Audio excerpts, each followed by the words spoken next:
this project, we can see here in step 3 that we've clearly indicated that our cassava is an itinerant crop.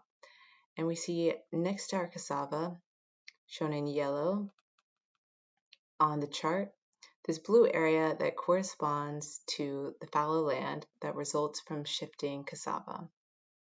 If we want to check the shifting parameters that we had previously set for cassava, we can quickly go back to step 2, the land use step, then scroll down and click cassava.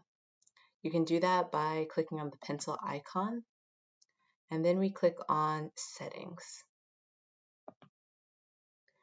From there, we can see that we click the box to indicate an itinerant crop, and we can see that we set the cultivation period to 3 years before shifting it to another area, and this is shown under the maximum years in place. And we see that we're leaving the land to rest for at least 10 years, which is shown in the minimum fallow years box. This means that every 3 years in this case, a given area that is cultivated with cassava will have to find an equivalent area of existing mature fallow ready to be put back into cultivation. In the absence of sufficient mature fallow, the tool will convert the necessary remaining area from a forest category.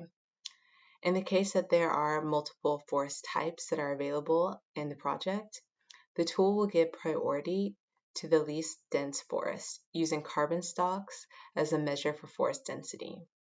In other words, the forests with more carbon, which tend to be the densest forests, and those often located in the most remote areas, those will be the last ones to be encroached upon by default. Now let's head back to our scenarios view,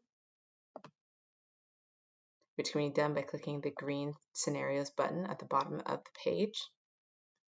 And now we see in between our cassava in yellow and our community forest in light green, we see a dynamic interface of blue. And if we look closely at the screen, we can see that there are in fact 2 shades of blue. A lighter blue more on the left-hand side of our chart corresponding to the earlier years in our simulation. And this corresponds to mature fallow. That's the fallow that's ready to be put back into cultivation again. We also see a darker blue that is present in the later years of our simulation. And this represents the area of newly created fallow at the forest frontier. And this is the area that will need to remain fallow for the minimum period that we indicated in the previous step. Well, this is not the case in our example, but it may happen that the availability of old fallow exceeds the regular land needs of itinerant crops.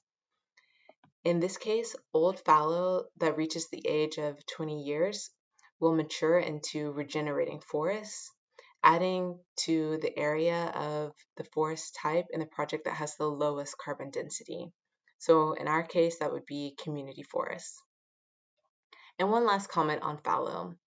This blue area for fallow land can also appear each time we decide to abandon the cultivation of an annual crop without replacing it with another land use.